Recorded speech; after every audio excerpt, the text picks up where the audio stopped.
The breaking news has to do with Prince Andrew. Buckingham Palace has issued a statement saying he has returned all of his patronages and military titles to the Queen. Andrew is facing a civil lawsuit in the U.S. right now that accuses him of sexual assault. We've got freelance reporter Ollie Barrett standing by live in London with more on this. What are you hearing, Ollie?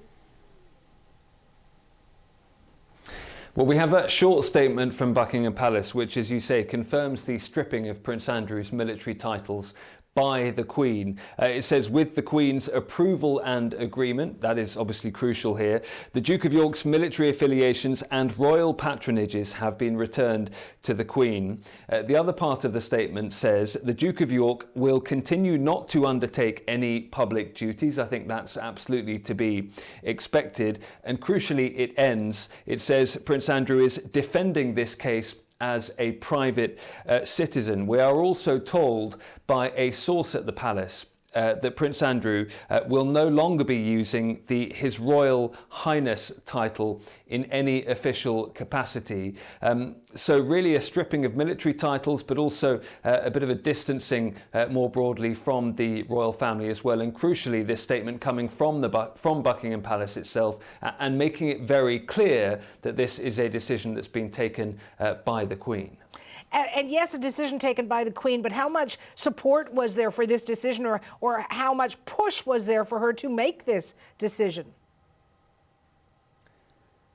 There had certainly been calls from some veterans groups for the Queen to make this move, but also much closer to home than that. We understand that the Queen met with Prince Andrew today in person to inform him of these moves, and that conversation, we understand, happened after discussions among senior royals, that this was a decision taken after discussions between the Queen and Andrew's siblings as well. So that would have included Prince Charles. It very much appears that this is a conversation that's been ongoing in senior levels of the royal family, and some of Prince Andrew's own family members here have come to the decision between them that it is right to make this move. This is a distancing, if we can say it like that, of Prince Andrew from the rest of the family in terms of his official capacities. That crucial sentence at the end of the statement that Prince Andrew now defends this case as a private citizen. There's also been a lot of speculation about whether Prince Andrew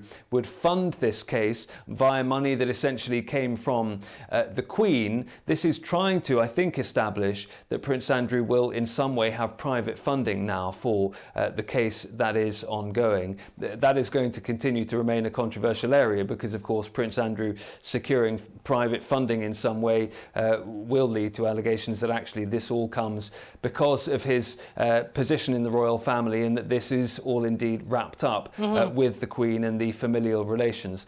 But clearly this is a significant move by Buckingham Palace to try, now that this case is going to go ahead, to try and put some distance between the Queen and those senior members of the royal family and Prince Andrew. We will be watching for any further reaction, but thanks for the update, Ollie. That is Ollie Barrett in London.